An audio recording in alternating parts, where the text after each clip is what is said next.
of the trail within and reminded us of where our focus belongs. Making sense of all that happened.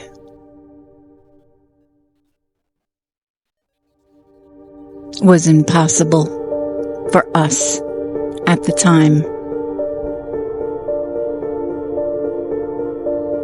With even the knowing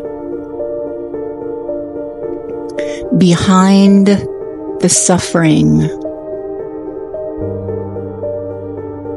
still we wept within for our natural stride, for our natural flavor to be heard, to be seen, to be known.